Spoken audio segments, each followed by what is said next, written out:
President Harlan Sands with me on the hotline to explain a little bit more about what this Innovation District is all about. Sir, thanks for your time. Good morning. Hey, good morning, Bill. Thank you so much for having me. Before we get to this announcement, I want to kind of reset things. In your tenure so far at CSU, you've really been interested in pushing more about research, first of all. Talk about that some, because, I mean, correct me if I'm wrong, CSU is really this town's only public research university, isn't it?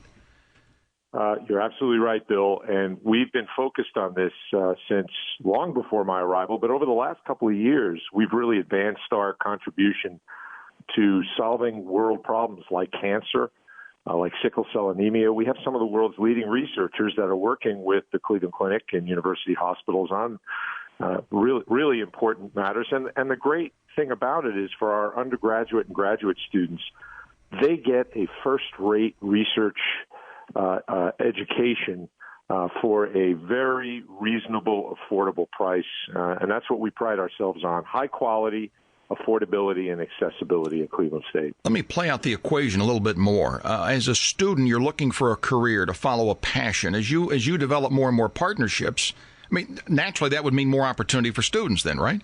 Absolutely, and that's what this partnership, this Cleveland Innovation District, is all about.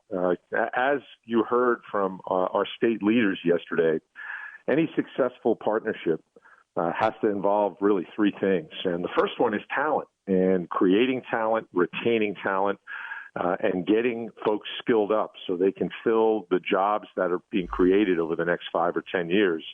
The second is innovation, doing something creative and unique, which is what we're doing here in Cleveland. I mean, no one has the kinds of world-class organizations that we have, particularly in healthcare and technology. So we're really, really excited about building something unique here. And the third, which you heard yesterday, is investment. And with the announcement of a $565 million investment in Cleveland, this should signal to people that we are going to compete globally for talent.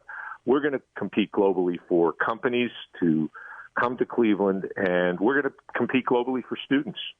Cleveland State University President Harlan Sands for a couple more minutes. About 80% of CSU graduates stay in Northeast Ohio. We've got a lot of concern about that brain drain. So with what you just told me then, if I'm looking at studying, if I'm looking at researching, this puts Cleveland State and this city more on the map, more in play, if you will, for talent? Oh, absolutely. And it gives us a chance to just expand what we've been doing in terms of making our degree pathways more accessible and more tied to jobs. I mean, look at the partnership we have. We have the three major health systems, each of the multiple billion-dollar organizations. We have our partners at Case Western. So this is truly a public-private partnership. And we're going to double the number of degrees in a series of degree pathways over the next 10 years. And what this means for everyday Clevelanders and for folks that are thinking about Cleveland and moving to Cleveland, it means that you're going to have that much many more pathways to good jobs so that folks can live and work here, which is what we all want.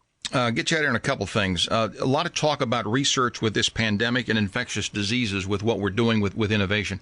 Having said that, it's almost a year running a university in a pandemic. What have you learned? How you doing? How are we doing through all this right now at CSU? You know, Bill, this is the time when you get to take measure of yourself and our community and our university. And I just can't be more proud as how we've pulled together in this. We've ended up offering over 50% of our classes in person in a pandemic. We're a little bit below that this spring at about 44%. But what that signals is, you know, we can do this safely. Our faculty and staff, and we've invested quite a bit in making sure our campus is safe. And it's a signal to the community that when we're faced with something like this, we can rally, pull together, and keep putting on our product. It's a little bit different, and there are challenges with it. But this is a strong signal that we're going to come out of this thing stronger, and we're going to do everything in our power to make sure our faculty are supported and the students get a great experience. And finally, President Sands, if I don't do a shout-out to that Viking basketball team, I'm going to get yelled at. But how about the success they're having, huh? Hey, Bill, it starts in the classroom. These kids have a 3.2 GPA for the fall semester, and that's where it starts. The culture and academics, and then look what happens on the court. They buy in.